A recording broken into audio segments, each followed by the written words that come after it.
Hello everybody and welcome to Nathan on Shuffle and to my latest episode of New Album Spotlight. This is where I put the spotlight on a new album in prog or related genre and let you guys know about it and recommend it to you guys if you like my description of it. This is my way of being able to share the music that's really touching me, that I'm really enjoying throughout the year. And hopefully those of you with similar musical tastes will find something to enjoy and to cherish as you listen to these albums that I recommend. So that's the whole point and the whole idea. So I hope you guys are enjoying these episodes. And today I have a really cool release that I've been wanting to talk about for quite some time. This is the band AVKRVST and their new album, The Approbation, which comes out on Inside Out this Friday. This is their debut album. This is their very first foray into these prog waters. And it's a really great one. They came out of the gate running hard and coming out with something really excellent. So I really enjoyed this. It's a concept album of sorts about a bleak soul who is left solely with his thoughts, isolated in a cabin deep into the dark forest, away from civilization. So a pretty dark concept here.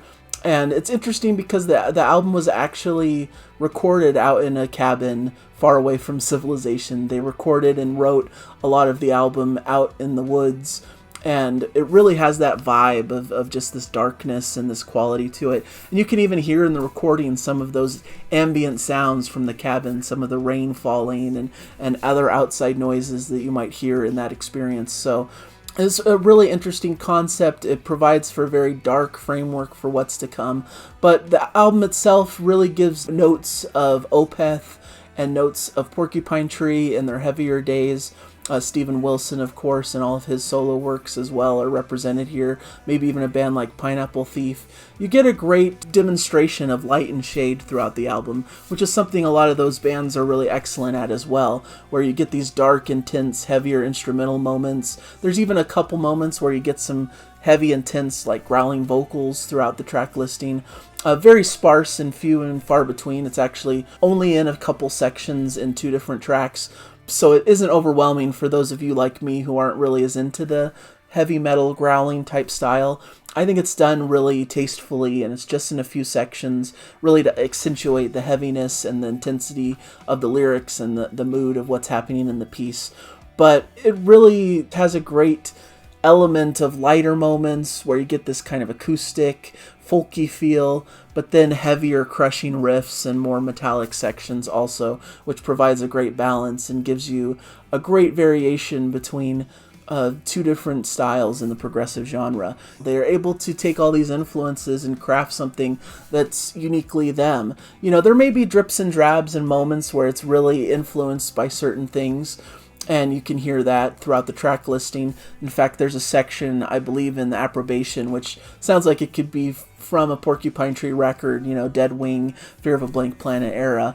But I think they have enough going on for them that's unique to their own individual personalities that really allow this album to shine and not just be a look back at all of their past influences. So looking a little bit into the track list, you start with a little short intro with acoustic guitar before we're led into The Pale Moon, which was the big opening single that they came out with that I think garnered them a lot of buzz and interest because it sounded very much like classic Opeth. Has this lighter groove with beautiful acoustic guitar and great keyboard textures with clean vocals. Plays with this cleaner sound, but interjects these moments of darkness and unease throughout the track, which is really interesting, and it somewhat foreshadows the ending of the track, which really ramps up the heaviness and even inserts some growling. Very Opeth style in how they're balancing this lighter, folkier style with this darker metal. And it really works effectively and is an incredible opening piece that I think really sets the stage.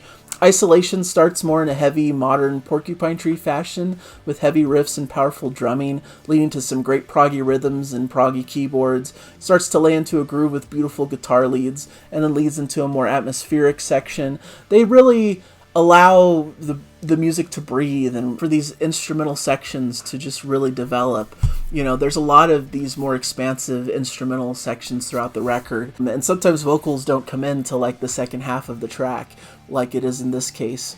And it really sounds once again like mid-period Opeth here, and towards the end there's a great proggy instrumental section with some great keyboard soloing. So a really cool track. and it continues from there into the Great White River. And another cool aspect of this album is that one track bleeds right into the next. You know, there's a very cool flow to the album. It's not really separated into these individual pieces that are separate. It really has a flow that makes this feel like a true concept album, and that one piece goes right into the next. So the Great White River is just such a cool track. It's one of my favorites on the album. It begins heavy, but then settles into a cool groove with these really interesting, almost 80s inspired sparkling keyboards on top. It has this like cool breezy feel, but with melancholic vocals over the top. I just really like the groove it gets into and the feel of it as it moves through. But then at the end you get another death metal growling type section before it settles back into that lighter groove. So a really interesting juxtaposition and really cool way to introduce some of those heavier moments, even amidst somewhat of a groovier track. Then we get into Arcane Clouds, which is one of the other singles that they released early. It starts with some distorted guitar before it opens up with a prominent beat and bass line with keyboard texture and guitar riffing. Very Porcupine Tree vibe in this track, almost a flute style sound in the keys that we can hear, verses sung cleanly with beautiful guitars and light drumming. More of a lighter ballad type track with some great guitar soloing. I love the big chorus that has just such a great melody to it.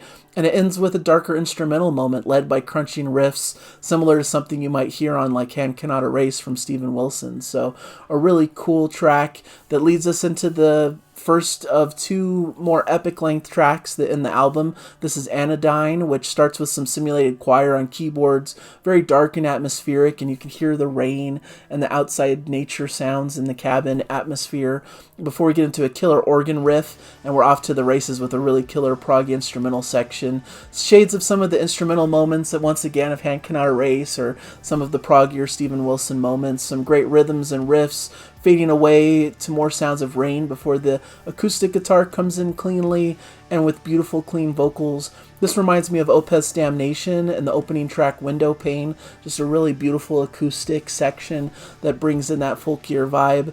And this leads to a big heavier chorus that marches along in a satisfying way with some beautiful layered vocal harmonies and atmospheric textures. Then we get into the Approbation, which is a big 13-minute plus track. Beautiful, almost heavenly opening with chiming guitars and swelling synth textures.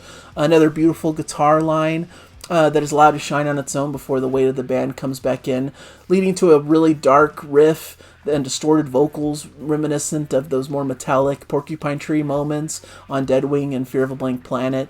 We're getting little bouts of electronica elements with these distorted vocals before the heavy riff returns. This drops out and we're left with some creepy sound effects over faded drum patterns. Then we get the music coming in heavy with these quirky, Crimson-esque dark guitar riffs that build on top of each other for a crazy instrumental climax. And the way that this section builds and the darkness and menace behind it really brings to the forefront. It's just really awesome. And this drops out where we hear more of that ambient sound of nature before we get an acoustic guitar-led and synth texture. A really beautiful play out of the main theme of the track from here on out. Love when the synth line takes over the lead on top, and it's just so grand and epic and really plays out in an epic, great fashion. This is an incredible melody that they really work well and gives this almost cinematic conclusion before it all ends with the sounds of rain from outside, giving rise to this cyclical nature, because you can listen back to the first track of the album and this is how it begins also. So really great how they incorporate that theme. It's a very dark and heavy album, but they're able to infuse a lot of cool prog touchstones.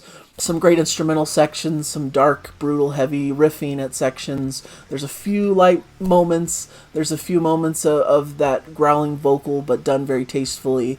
And you get a lot of light and shade throughout the album, a la Opeth or Porcupine Tree. And it's just a really brilliant listen that I really have come to enjoy. I love concept albums. Even though this is a really dark concept, I think it's done really well. And they're able to really give you the full gamut of emotions throughout the track listing.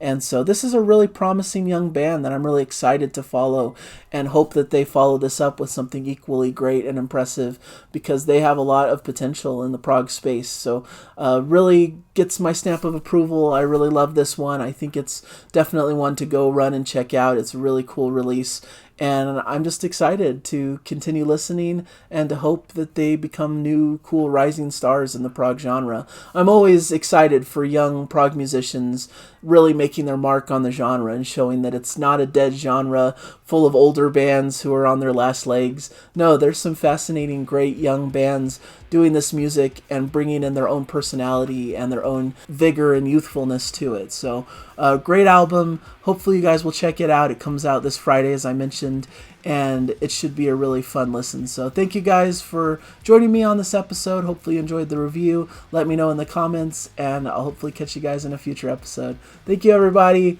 Bye.